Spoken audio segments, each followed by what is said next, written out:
Well, so we will start.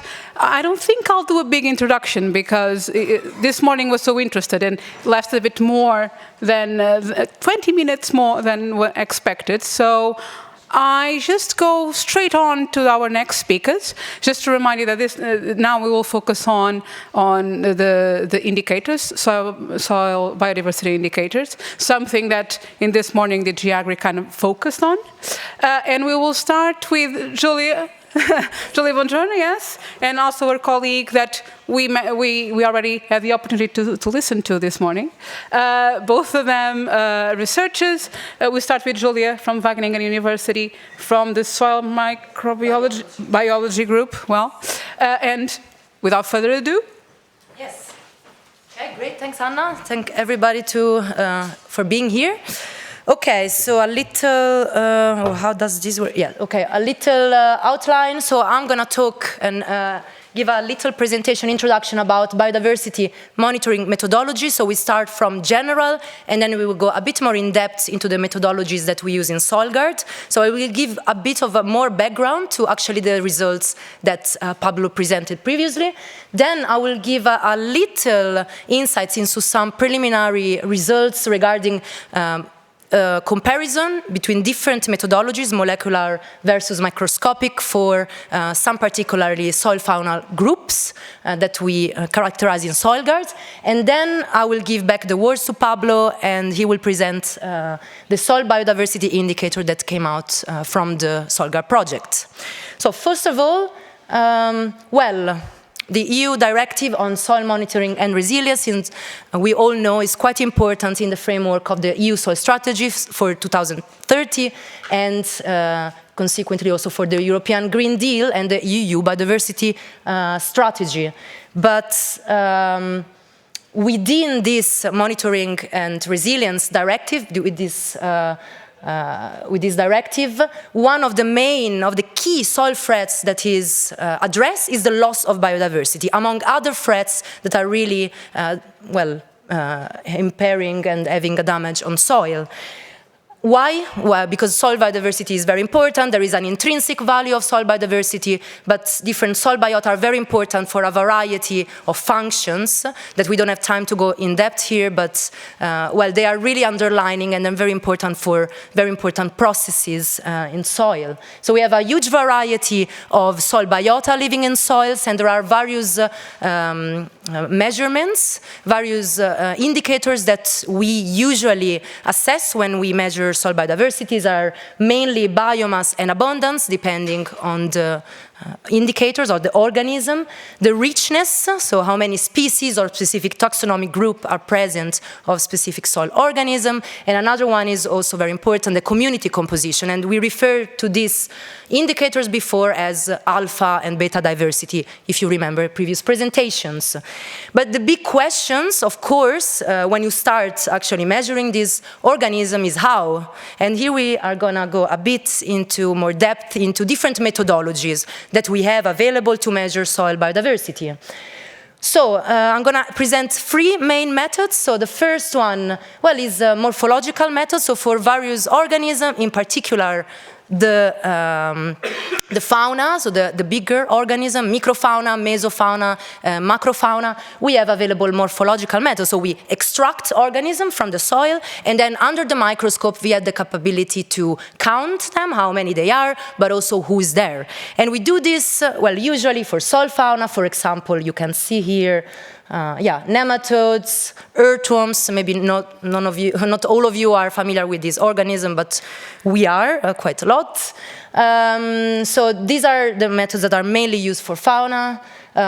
For mainly soil microorganisms, we can assess certain particular components, chemical components of this microorganism. For example, PLFA really targets components of the membranes of this organism that we can see here in this depiction, and this is usually used for soil microorganism. But we also have another method that in these last years being used a lot, usually is used for soil microorganisms because it really targets also the part of microorganisms that we cannot culture, which is quite a lot. Molecular methods really targeting DNA and RNA information present in the soil. In recent years, these molecular methods have been also applied for fauna, which is, let's say, well, it's a more advancement of these methods, because usually, as I mentioned before, fauna is assessed through morphological method, which is considered the golden standard. And so the method that we use in SoilGuard is eDNA. So basically, we have here our soils, we have here organisms that we can see, but we also have organisms that we cannot see, like microorganisms. And from soil directly from the soil, so not extracting organism before, we can have DNA, environmental DNA, which can then be characterized through, for example, sequencing, so having a more qualitative idea of the communities, or qPCR, or more quantitative informations, and then we can actually characterize a huge variety of organisms, microorganisms, but also fauna. And in these samples, we can have information about abundance, richness, community composition. And this is what was actually done in the context of the SoilGuard project, which these abundance, richness, and community composition, for the moment, are the variables that were mainly analyzed. And you can understand that with this method, there is a high, well, they are highly beneficial, and they have an important role, because they could be used to, be more through output, so they could be used at a bigger scales of characterization when we sample.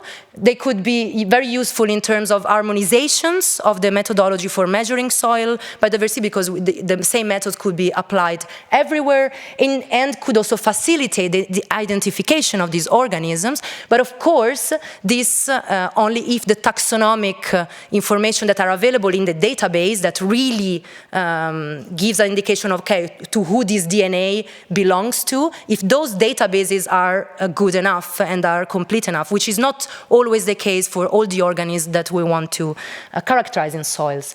So for SoilGuard, we use 3 different methods. We use all of them depending on the indicator. So we use more golden standard morphological methods for nematodes, acari, and collembola, which are micro and mesofauna.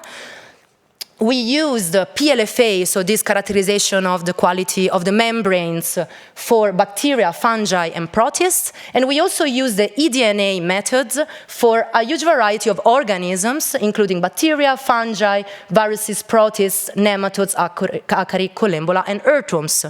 So what we see here is that basically we use different methods for different organisms, and that is when comparison between different methods come at a useful point, right? Because we have different methods available for the same organisms.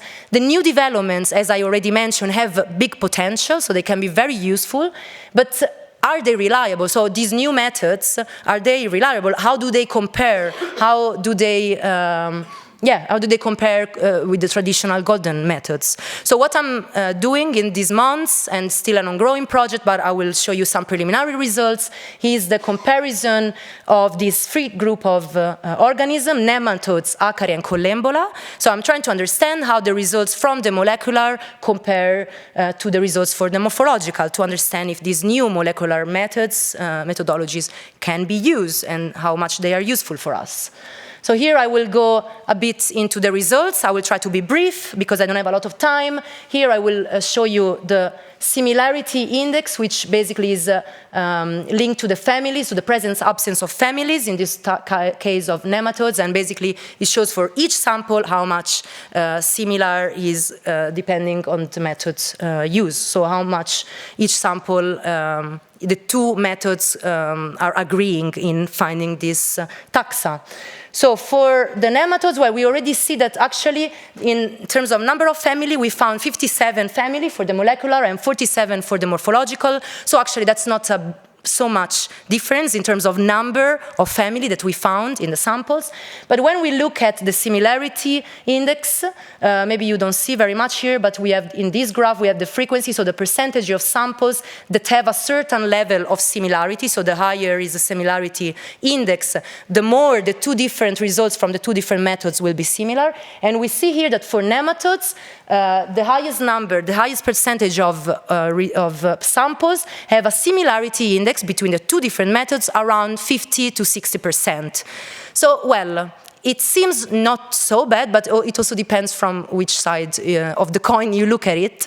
But when we look at Acari and Collembola, which is a mesofauna group, microarthropods, well, the number of families that we found with the molecular was 34 versus 74 families found with the morphological. So already there we see quite a discrepancy within the two methods, and the similarity index was actually much lower, with quite a lot of sample even not being similar at all, and the highest percentage of sample between 11 to 20% similarity between the two methods. So we can already see that for some organism, the two methods compare quite differently. So now I will go a bit more in depth into the nematodes analysis, because this is the more advanced one.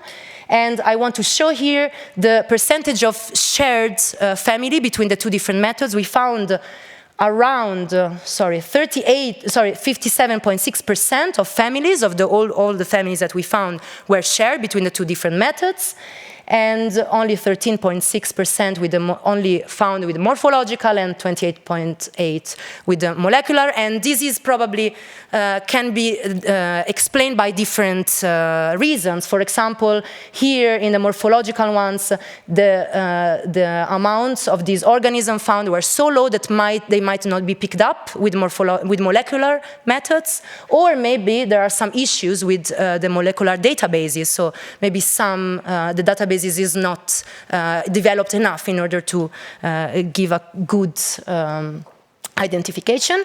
And then here, among the samples, among the taxa that we found only in the molecular, there are various reasons. Maybe I should not go too much in depth into this, but for example, there are definitely some taxonomic issues, some extraction issues. Some are never found actually in the microscopic, or also there might be the problem that actually some relic DNA is there, some DNA from nematodes that were there years ago and that stay stable in the soil, but that actually are not really corresponding to nematodes that are living in the moment in the soil, which are actually the ones that you found with the morphological ones.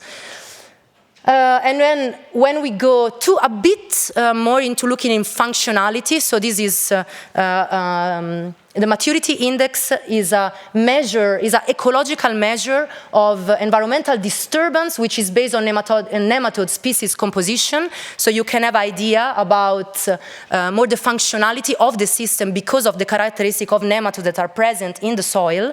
We can see that, and this index is very used as a nematode-based soil health indicators. It's quite useful.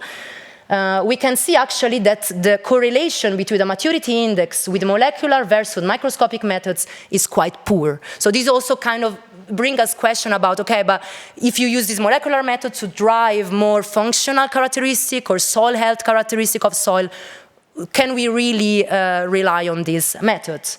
So some take-home messages, we see that different methods are available depending on the organisms. And we also see that new methodologies are available, but it's very important to compare them with golden standard. And because what we also found is that there is little agreement between morphological and molecular methods for soil fauna, in particular for Acari and Collembola.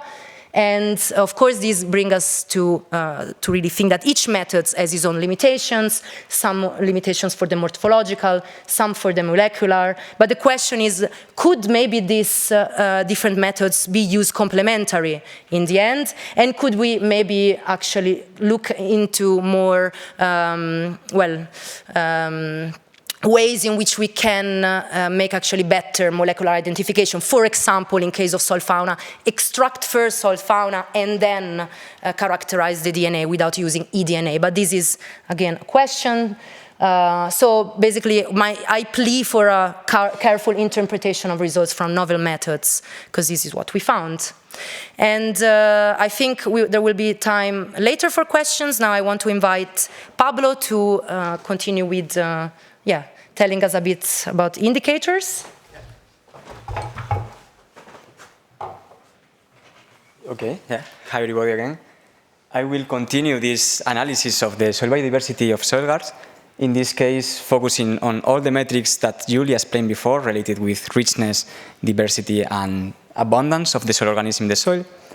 For this we tried to understand how much information we can obtain from the soil ecosystem with a fewer numbers of soil biodiversity descriptors, or also called bioindicators. First of all, we want to say, to acknowledge how complex is the soil interactions that we observe, and this complexity is really needed to understand what is happening in terms of the soil, of the health of the soil. As has been previously discussed in the soil community, and more recently some initiatives, as the ones from Soilbond, made an effort to outline several frameworks where we can understand how many different interactions can happen in the soil, and what are some of the indicators that can give us information about these interactions. However, this complexity, and maybe also the lack of awareness in the past of the soil life, has led to a quite imbalanced presence of soil biodiversity metrics in soil quality assessment, as has been described by this review, where they compile a lot of soil quality assessment, where most of them has typical soil properties well known as the total organic matter and pH in almost all the studies. It's close to the 90%.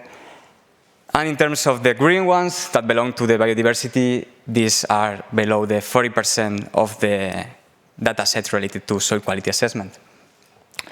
So in this line, what we need, as it was mentioned at the beginning of these sessions, of the previous session, is that we need something robust, feasible, easy to interpret, harmonized, and also with, let's say, a feasible number of biodiversity metrics that can help to, let's say, to establish future global monitoring in a successful way. In view of that, we have these main objectives, was to establish a minimum set of indicators that help us to assess the soil biodiversity, and which are also sensitive to the management or environmental factors, and that are also linked with the soil functioning. But for this, what steps do we follow? First, we identify how many indicators are needed to reflect a high percentage of the variation in the community and what is their complementariness. Second, we try to understand if these were reacting or were sensitive to environmental factors and management. And third, the last question is, do they show relationships with the soil functioning?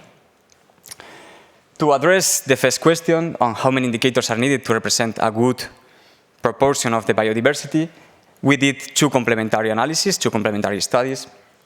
In the left part, the left graph, is a dendrogram showing the correlations between each of the metric of diversity that has been measured in this study, where the more intense the blue color are, the more negative associations, and the more positive, the more intense in color, in red, the more positive. And for here, we can show that the more close are also the cells, it means that show a similar response in terms of diversity variation. For this, we identify 4 clear clusters of metrics that relate similarly in the different soils that we assess. And in the second graph, we have a principal component analysis where each of the component, each of the dot, represent the cumulative variation of the total biodiversity, let's say, biodiversity concept in the soils that we have. At first sight, we can see that if we would like to have 100% of information from this soil biodiversity, we will have to measure almost all the metrics that we assess, where the curve reaches the plateau. But for now, we will focus on the properties, on the metrics, sorry, that explain more variation in this whole soil biodiversity. For the first, we identify the first cluster that is based on molecular methods. And within this cluster, the prokaryotes richness was the component that explained higher variation in this first component, let's say. Following with the second cluster, that is all related with kind of the PLFA's data, we identified that the fungal abundance within this cluster was the main important metric. That means that explain more variation in this component. Third and fourth, we can make sure that we identify the faunal-related data in terms of abundance and richness. And for this, the mites or the collembola abundance were the ones that explained higher variation in this component. And fourth, the total microbial storage biomass and arbuscular mycorrhizal fungi. So at this point, we can answer one of the first questions, that how many biodiversity metrics do we need to have a general understanding of the soil biodiversity? For our study, we can say that with 4 measurements, we can assess the 70% of variation in our data set. Moving to the second question that we have to address is how they are sensitive to the environmental. For this, we perform again a correlation analysis where the more intense the more blue intense color is, the more negative, and the red is more positive, with asterisk in the cells if these are significant. And we can see each of the environmental factors in the left, and in the bottom, the different candidates for soil biodiversity indicators. Navigating a bit this plot, we can observe first that there is a general negative association between temperature-related variables and prokaryotes richness, fungal abundance, collembola abundance, and mites abundance also. If we focus also again in the prokaryotes, there is a negative relationship with pH and clay content that is also observed for the mites richness, for the collembola abundance. Focusing a bit on the total organic carbon, that is also an important component of the soil, there was a general positive association between the fungal abundance and the mites abundance with this component. Moreover, looking a bit on the arbuscular mycorrhizal fungi, we can see that these are negatively related with precipitations or also with bulk density. And now at this point, it's important to know that we are talking about soil biodiversity indicators that are sensible to environmental factors, but not necessarily all. We found that were sensitive to soil management. That is important to note at this point. Among them, the total microbial storage biomass and the fungi were the ones more strictly related with management, and the collembola abundance, in this case, the lowest. Moving to the third question, we assess what is this relationship of these candidates with the important soil ecological functions. In this table, we represent the different the correlation values, where the red numbers represent negative associations, the black the positives. In bold, when these are significant, and highlighted in blue is where this metric has the highest value of relationship with the functions that we assess. For this, we first can say that if we focus on the blue highlighted cells, the prokaryotes richness and the fungal abundance, they're the ones that we higher relationship with the functions that we measure. In particular, the fungi with the multifunctionality, and also interesting with the carbon stocks. If we focus on the food regulation or the crop yield, in this case ecosystem stability, that is how much variance they have in terms of naturalness in the surrounding environment, we can see that the prokaryotes richness and meats were negatively related with that. That is interesting at this point. Moreover, moving a bit to the mites, we see that these are positive related with water availability and carbon stocks. And for the total microbial storage biomass, these are positive related with the nutrient cycling in general terms. And it must note here that from the 6 candidates of indicators that we have, the third and fourth point, we have 2 of them that can be really useful to represent a higher percentage of the community. But we identify the mites and the total microbial storage biomass as the third and fourth indicators because of the high relationship with carbon stocks and nutrient cycling, respectively. So at this point, we would like to make a summary about these results. Across all, we have 4 soil biodiversity descriptors that are technically and conceptually complementary between them. And must be noted that these are the soil water indicators that these provide a standardized approach to monitor the soil biodiversity. And this data set of indicators can help to assess the soil biodiversity, the soil health, if we understand this as the functions that can be related positively or negatively with them, and also the impact of climate change or management in a cost-effective way. This depends on what is our perspective. If our perspective is how the higher number of metrics that we have to measure from the soil, this one with 4 metrics, we can have relevant information from the soil. I will stop here. This is our work that we performed with our data set. And now it's time just to receive feedback from other projects to see what is happening there. And for sure, validate with other data sets in a similar format. That's all. Thank you very much.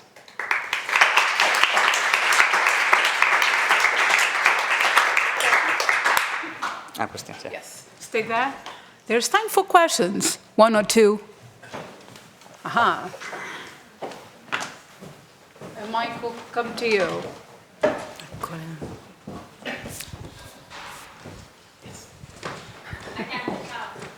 Yeah, why not? No.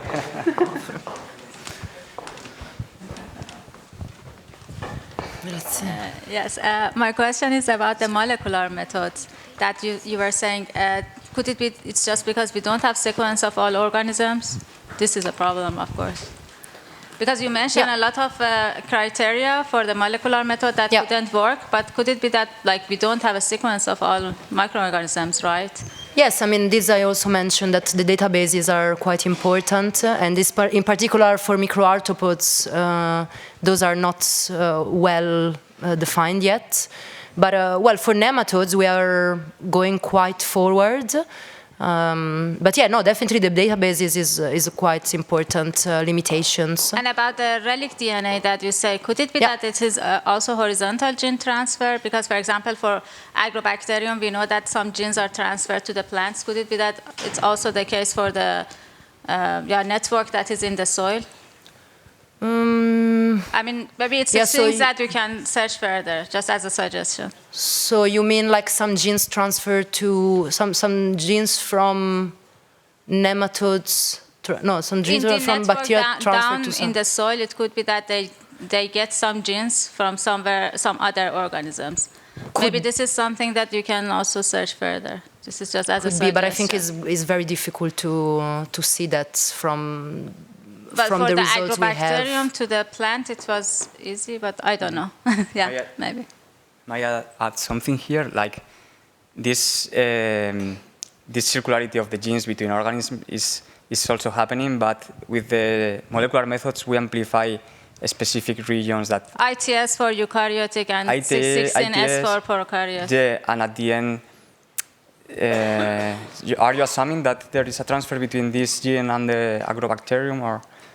Because no, I don't mean exactly that, because, okay, this ITS and 18S and 16S, these are the very normal things that normally for prokaryote and eukaryote it is using, but no, I mean not that specific genes, but maybe just as a suggestion to put it as a horizontal gene transfer in your research. Yeah, this is very interesting. Thank you. Thank you. For another research project, maybe. Yes, Mirko. No, so just for coming back on the last table, because it's important to have this synthetic table, just to understand very well the two-column response of soil organism and change in ecosystem functioning. I assume, in fact, response of the soil organisms is the way the soil is and how the element react. But after the last column change is a positive change. What is the last column? Change in ecosystem functioning. That means we expect to have a positive impact of. This is terminally basic on the conceptual thing that we assume that the external factors are impacting the biodiversity, and the biodiversity is impacting the ecosystem functioning. And what we found is that there are relationships, but we assume that this is an effect, let's say, of but a current effect that was observed with the soils that we have. It's not a prediction. It's an assumption that they can introduce or could be potentially linked. Maybe the correct word is link, not changing, but the links were found between these metrics and the soil functioning. Thank you.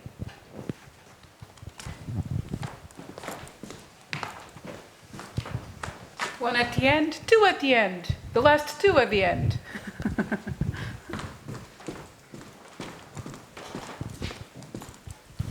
Thank you. What excellent papers we've had this morning and this afternoon. How are you actually measuring soil compaction? Soil compaction. And measuring its effects, the effects of it? Yeah, we use the bulk density to assess the soil compaction. When the higher bulk density we have an assumption that is the higher soil compaction. This was the function that was, yeah. And I think that's it. Okay. Okay. Thank you. And now you can go sit down. Yeah. Done. Yeah, thank you. Well, we're not over now. We have a panel discussion, and I will call to the stage. I will butcher your names, but I'll start with Thomas, Gerg, Diedrich, and we have Natalia online. Do we? Yes, we do have Natalia online. She informed us this morning that she was sick, but she was still able to join us online.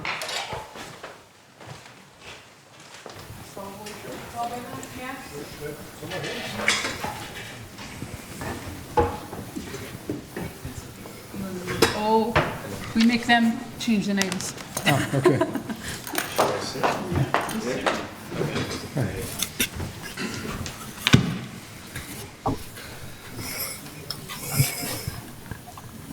Okay, is Natalia listening to us? That will be important. But meanwhile, we can present each other, right? Natalia is already online. She comes from John Deere. Thank you. Then we have Tamas. Yes, you are a researcher and also coordinating Glamazo's project. We'll be curious to see the links, but we come to that in a second. Then we have Diedrich. I'm butchering. Tell your own name. Diedrich de Gelling. Exactly that. From AgriLand. So it's a land manager at AgriLand, which is an advisory service, putting it short. Right. And then we have Gert, which also is managing a project, but on regenerative agriculture, if I got it correctly, right? So Renature. That's correct. And we will also see the links with the more theoretical project here in a second. I don't know who wants to start. Maybe we go with Tamas. Sure. And mostly the link between your project and what you heard so far, including this morning too, because otherwise it's too specific. Okay, yes. Does this work? Okay, yes. Now it does. Okay, yes, okay. All right, so thanks a lot. No, this was very interesting, this session in the morning. So Lamazoos is also evaluating the impacts on soil. And Lamazoos is mainly about the policies that drive land management and which impact then the soils, both on the biodiversity side and also general biodiversity, but also on the climate side. So on the climate sequestration and what we have on the soil organic carbon in the soils. And it is also looking at the farm profitability and the trade-offs thereof. So it looks at the agriculture and the forestry sector and essentially looks at how these land managements are changing. We have a very strong forward-looking component, so I was very happy to see here these deep dives into the different management systems. Especially, we have also management systems in Lamazoos which are defined a bit differently, but we do have organic in there. So that was a very, very interesting connection because we would like to assess in a forward-looking manner, also looking at the economics of it, so prices and trade flows across Europe and also across the globe, of what impacts of different policies are. So for the agriculture, it's very strongly the agricultural policy, but we also have environmental, regional policy, and there we look at the medium to long-term impacts. And there we would like to see, of course, organic payments are a key aspects of that, and how they would impact essentially the soil biodiversity. We have some biodiversity indicators in there, so we are looking at it with species abundance and the biodiversity index. We can also take into account different taxa. So that's possible, but of course it would be very interesting to see whether some of the impacts that you see here and some of the indicators are viable, and then whether we can find policies where we incentivize the biodiversity protection of the soils. Now we move to Dirk on the ReNature project and what your project is also doing with on soil biodiversity, and if there's any much links with the one we just heard about. Thank you.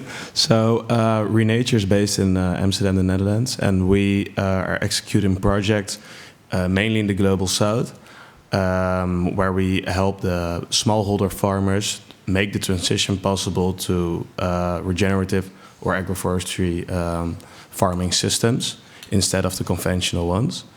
We mainly have the approach of having a model farm from 1 to 4 hectares, where we test, where we monitor, where we provide support to the farmers. And then after X amount of years, often around 1 or 2 years, we scale up to several hectares to hundreds of hectares, where we have we provide less and less support, because the whole idea is that the farmers and the community become more independent with these new farming systems. And yeah, this is mainly what ReNature does. I will ask you about how you measure biodiversity in your project later. Yeah. But before we go to AgriLand, yes, Diedrich? Yes. Yes, AgriLand. So I work for AgriLand. AgriLand is basically an agricultural company within Belgium, where we cultivate approximately between 8,000 and 9,000 hectares in Belgium. And myself, I'm responsible for the Flemish region, basically. So, yeah, that's it. Basically, we are, of course, interested in biodiversity within soil, because we see this has a lot of impact on our economical result at the end. So, do you see that the members of AgriLand are increasingly more interested in biodiversity, or not yet? Yes, they are, because with the climatic change we have also in Belgium, soil has to be more resilient, definitely. And I think biodiversity within soil has a great impact on resilient soil within agriculture activities. Thank you. And last but not least, Natalia, can you hear as well? Maybe not. Yes, I can hear you. Can you hear me well as well? Yes, go ahead. Brief introduction. Okay, thank you, and apologies for my rough voice. I've got a cold and could not join you in person today. Apologies for that. And so thank you for the invitation. I'm part of the John Deere company, and some of you might have heard about this company, US-based but acting globally, and we are one of those who serve the farmers and the contractors in rural areas to farm their land in the most sustainable way. And how do we help them? Of course, by providing our machinery, agriculture equipment, as well as, even more importantly, precision agriculture solutions. And precision agriculture solutions, you can think of a broad range of digital tools and applications, different old but also new, like really breakthrough technologies that are already on the market partially. Just to name one most recent example from John Deere, it is a spot spraying technology. We call it See and Spray, that really uses like computer vision and AI powered with a sensing algorithm to scan really on the field crops and distinguish between the crops and the weed. and then the individual nose control activates only those nozzles on the boom of the sprayer where the weed has been detected, and only the weed is being treated by herbicide. And of course, this is really nice because in that way you can save a huge amount of herbicide like glyphosate and all these bad types of things. So we can potentially go with savings up to 70% already on some fields, and even more is possible because the AI-powered algorithm is learning constantly. The better data it gets, the better decision it can make to help farmers really to control weeds in the most sustainable way. And of course, it also tells a story about how it contributes to the biodiversity, to preserving, to enhancing biodiversity, both on the field, like below the soil coverage, but also below the soil ground in terms of soil biodiversity. This is just one example, but of course we are working together with farmers, together with other industries, with research and educational institutions, to really understand the impact of different farming practices, of regenerative farming practices, for example, like reduced soil disturbance in terms of reduced tillage, cover crops introduction, enhanced crop rotations, that really have very practical input on the soil health outcome, because really we believe that functionable and resilient soils are the key for the future-oriented, sustainable, competitive and resilient agriculture. And just to give you one practical example, which might be more related to the conversation of today's event, is we are working right now in US with the Soil Health Institute to develop what we would call a soil health dashboard. And this really could make this trial to link the impact of farming practices, of more sustainable farming practices, on the state of soil, on the soil health and soil biodiversity. And there we would look, for example, into the indicators like carbon, soil organic carbon, carbon releases dynamics, or also soil aggregate stability. So some of these indicators have been already mentioned before by other speakers. Maybe I'll stop here. This was just in a nutshell to give an impression where we stand and what we are eager to do together with you guys. Thank you. Thank you, Natalia. Yes, you mentioned a lot of sustainable farming practices, and there is this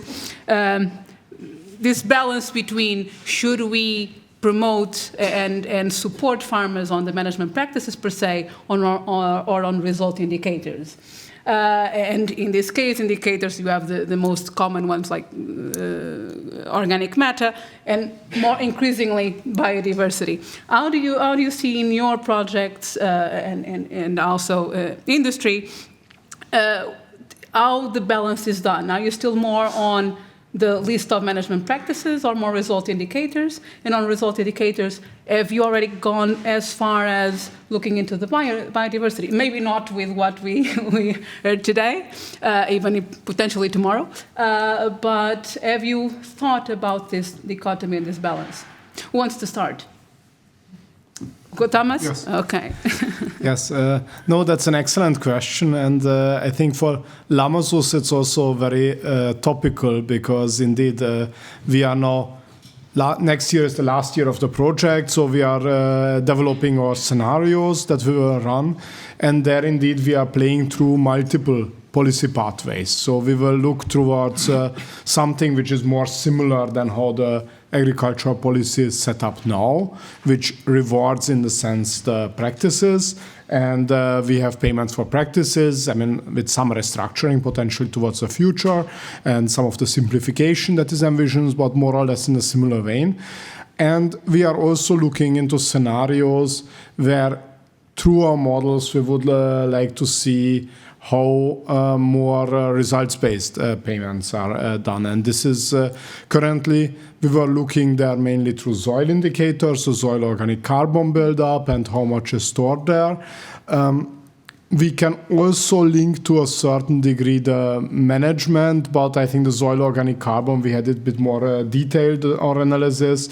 The biodiversity, side, it was a bit more complicated to assess this. So I think currently we are looking towards the soil organic carbon, and we can assess, we can at least give a boundary to what such a rewards-based system could look like, and what we could achieve as at least in a minimum condition with this, because of course it's not very easy to update our models towards a very different payment schemes, but I think this is something that we were very excited to try out a bit more of a results-based methods, and where this could land us in terms of biodiversity outcomes across Europe, in terms of environmental outcomes, and what this would mean also for farmers' income and for equities across small and large farms, etc.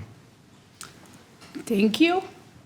Yes. Yes. So for our project in Ghana, where we monitor the impact of agroforestry for cacao production, we see that if we use management practices such as less tillage, but also using cover crops, shadowing, just in general diversifying the farming plot, it also enhances soil biodiversity. So that's really on the management side, that we already have seen a proof of concept within our projects, not only with cocoa, but also with coffee or other commodities, that diversifying the plot also enhances soil biodiversity. But there's also experts involved from Ghana that already have experience with agroforestry in cocoa, that already showcase what the impact could be. So that's more backtracking, looking at the results that already have been monitored in the last 15 years, and then seeing, okay, this is what we can promise with a certain range of end result, but we can promise, okay, the soil organic carbon or the soil organic matter, the soil biodiversity in general, we can reach it to this and this level because we have these experts in our network and in this project. So. Yes. At our level, let's say, the main parameter that we measure within our soils is the total organic carbon content within our soils, and that's basically the main parameter that we follow up. We try in general to increase this parameter because we see that it has a lot of effects on, again, resilience of the soil against erosion and other very important parameters. So the nice presentation that we had just before, that's kind of parameters that at this point we don't measure, clearly not. Why? Because I think we don't have the certified or accredited laboratories to measure these kind of things. But of course, yeah, I think we are interested to go further than the total organic carbon parameter, and if we have some other interesting parameters to follow up our soils, of course, we are interested in that. Yeah, definitely. Natalia, you have something to add at this stage? And not really. I would just echo the comments from the colleagues, and I would also like to underline that most of the parameters we are looking right now, they are not talking that much yet about real biodiversity, like what is really happening below the soil coverage. And for a very simple reason, if you want it really to be on large scale and be implemented like at every field and at every stable and rural areas, it could bring complexity and cost. And at the end of the day, it's the question: should be the farmers in charge of like applying this technology on the spot, or how should it be measured? Like, what is the right balance between like laboratories measurement and on field on spot approach in the future? Where do we want to go with that? And if the farmers need to be a part of this journey, they will also need a kind of a practical and affordable solution for that. You're opening another question on who owns the data. Do you have comments on that, on this another balance to be made between the farmer that indeed should own the data, but also industry and policymakers. Any comments on this one? Yes, data, that's indeed a sensible topic for sure. We've got, for example, indeed propositions from commercial companies to scan our fields, scan our lands, and give some data on how general health of the soil is. And of course, when we've got these propositions, we are a bit careful. Personally, I would prefer to have some data analysis of soil information from official universities or laboratories and not at the first place from commercial companies, because we think there is maybe a conflict of interest in these kind of propositions. So, yeah. That was clear. Anyone else wants to comment on this one? Natalie can also respond. No? No, I completely agree to work with With you. whom? I assumed, just to clarify. Yes. So I'm assuming because most of you focus on organic matter. Not surprising, there's much more history behind. We have, is well known, right, as there's international standards, which don't happen yet with biodiversity. But do you still see, do you see that, well, tomorrow or the day after tomorrow, that this, if this is a thing, do you have a practical view on how this could actually help in a day-to-day practice, or in terms of yields, in terms of, because we're talking about biodiversity, and everyone agrees that it's a good thing. But for instance, to sell to a farmer, do you have the practical arguments to do so? What you require from research and also from the indicators, apart, imagining if they are standardized and if they're cost effective, would you be able to sell easily to your farmers to have this already put in practice? Was I clear? Maybe not. I think farmers can react positively to this kind of propositions when they really have problems on their land. Then you see farmers think about their practices and think about alternatives to resolve the problem, the practical problem they have on their land. And that's practically what I see on the field. As long as the yields are almost correct, they don't feel really a need to change something until problems start to appear. Yeah? And that's I think, in practice, most of the time, the trigger to start thinking for alternative practices. Yeah. So it'll be important to make a more clear link between the benefits of biodiversity or specific type of biodiversity with management practices. A bit like we know with organic matter that it has a more resilience for climate, as we saw this morning. So a similar type of. I think I'm leading our panelists into certain conclusions, but I'm happy that you agree. On the biodiversity indicators, we're talking generally. Do you think that there's what else is missing? If you want research to focus on something apart from this argument on make it practically. A more practical argument. Is there anything else missing that you would require, that would want research to focus on? I would say, in general, don't focus on too many parameters, because if you're working with farmers in the global south, the monitoring of soil biodiversity needs to be applicable, suitable, accessible.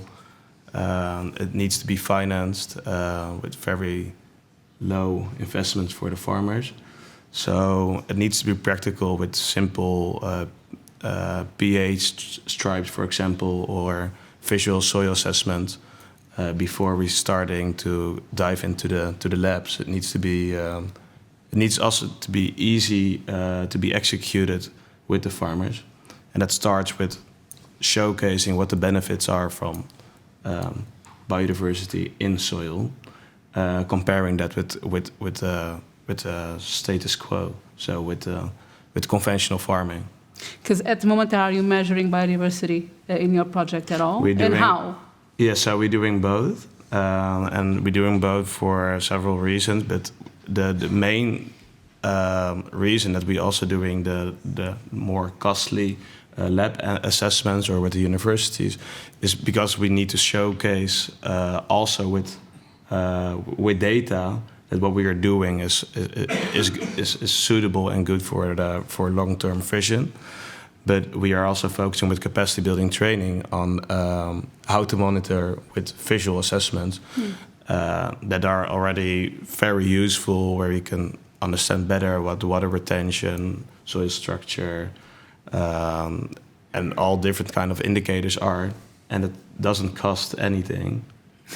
So that's way better for a scalable, for scaling projects and showcasing what the benefits are of soil biodiversity or agroforestry. Especially if you work with the Global South, right? Because especially for labs availability and expense might be differ a little bit. A lot of crops come from the Global South, so it's a big market. I will open up to the audience for questions. And we have already a winner. Please present yourself. Yes. Hello. Sorry, I'm Caroline de Meus. I'm a farmer in Belgium. We changed our practice 8 years ago. And I'm quite surprised that you say farmers are not able to determine the biodiversity of their soil, which is not true, and it's not so complicated. Of course, we will not count nematodes and etc., but we will count soil worms, which is very easy. And if you don't want to count them, you can at least see their houses. I don't know how you call that in English, but it's very easy to see on your land. And you have to look at the structure of your soil, which is very easy. If it's compacted, water retention, the roots, you can see how deep the roots go. So there are many other ways than to analyze biodiversity in the soil. Is any of you doing that exercise? And if you're not, why not? You're absolutely right, madam. And in some occasions, we go further than just the total organic carbon on our soil analysis, but we don't do it systematically. And we think we go further when we see some problems within the land. That's again, mostly the trigger to go further. Yeah? But to talk with your farmers, you can start with very easy things. You don't need to be very complicated or very scientific to let them know what to look at or what to do to have a real change in their soil. Mm-hmm. Thank you. Any other question?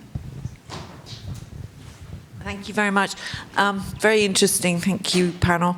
The triggers that you see, which are the practical problems which focus the farmers to actually perhaps make changes, what are they, please? And a second question to that is that very often soil degradation further away from the problem occurs. So you have a lot of severe flooding downstream, and that's a big wake-up call to the guy who suddenly finds, like in Lincolnshire recently, that his crops are completely submerged for months on end.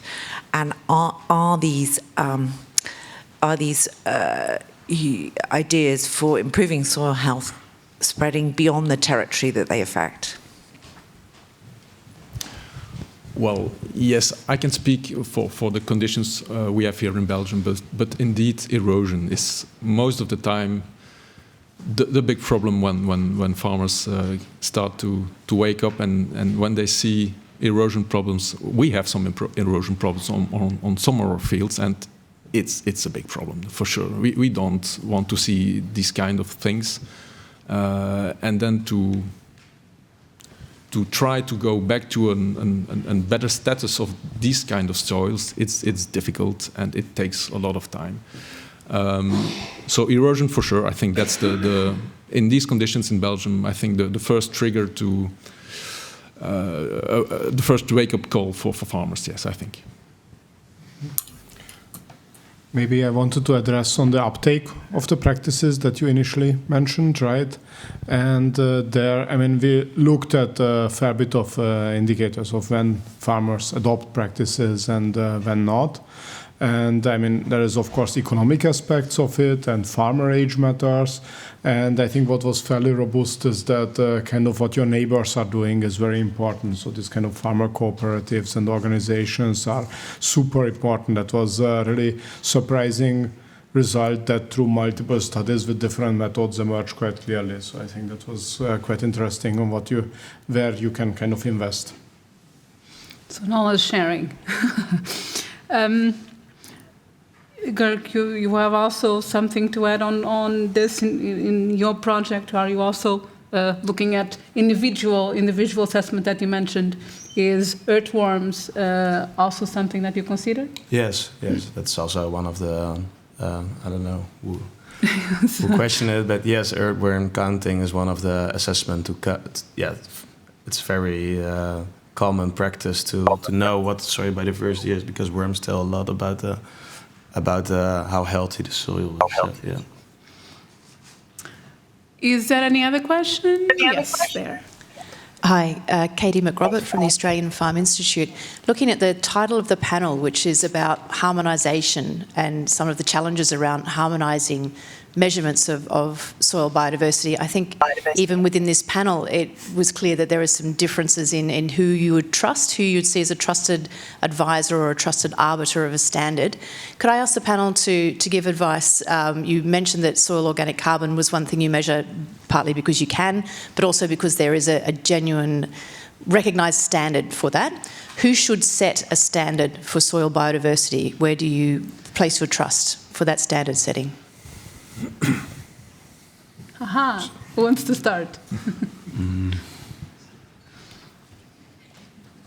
Well, as I said previously, I think we trust more official companies or labs before commercial propositions from commercial companies.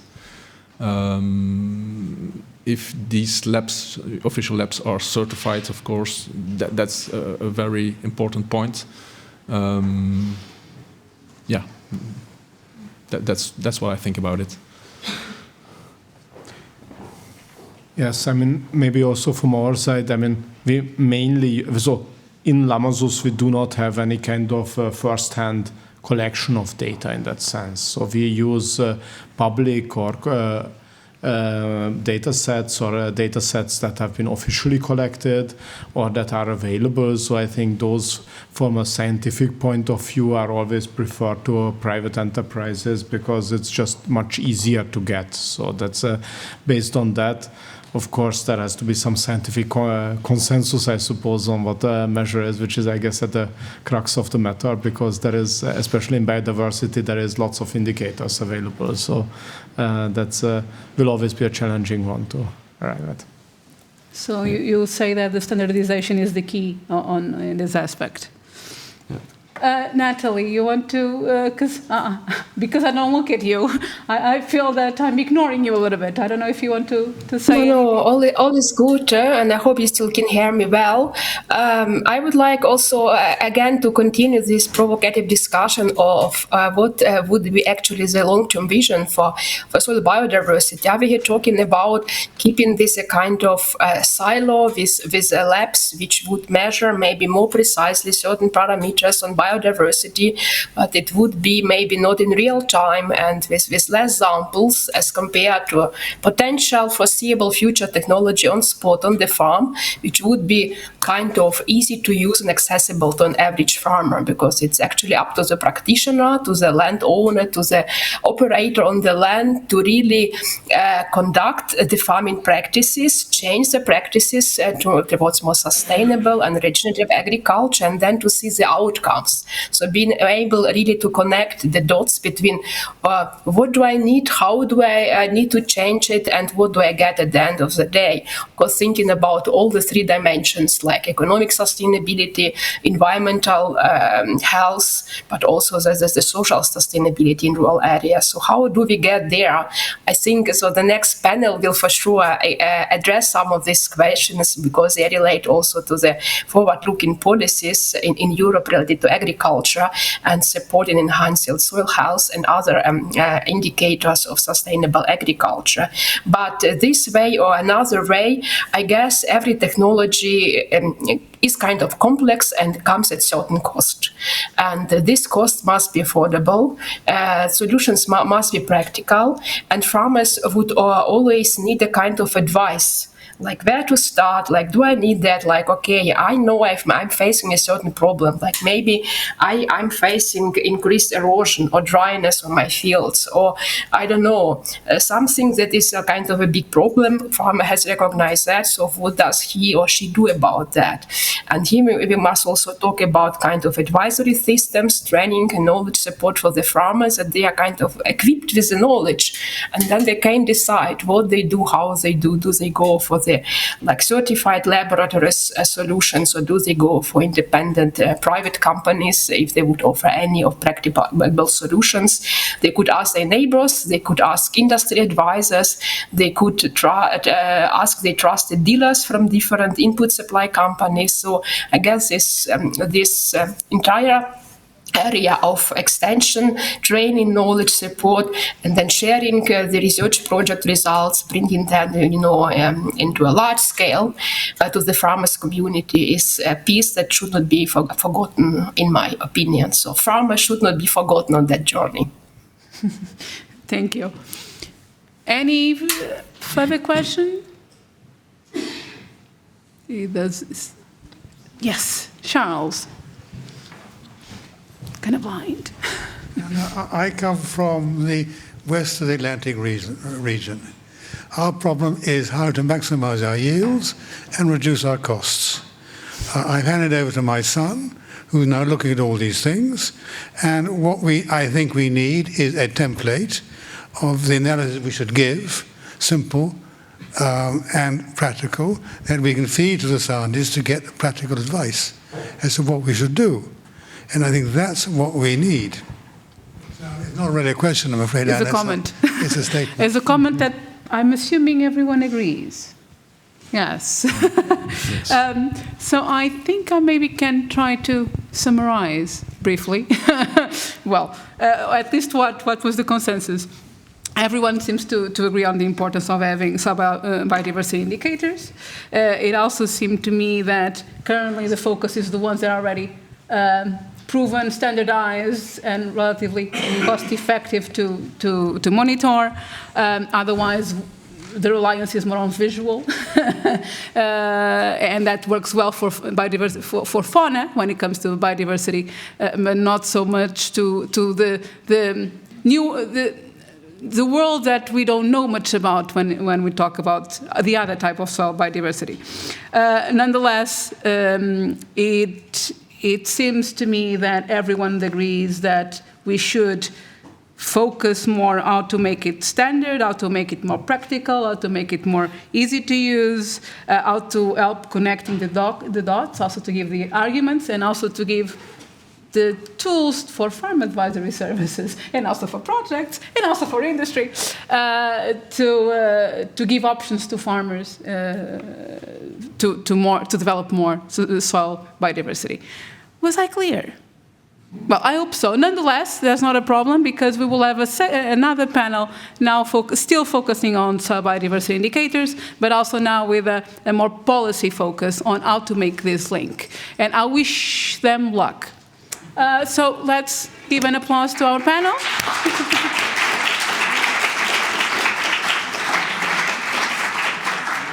Done. Thank you. Thanks a lot.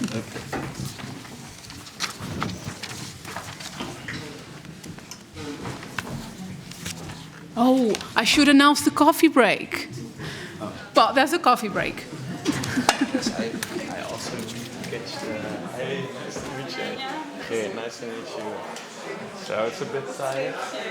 Yeah, here it could be Flemish, but yeah, no problem. Yeah, no, I was also late.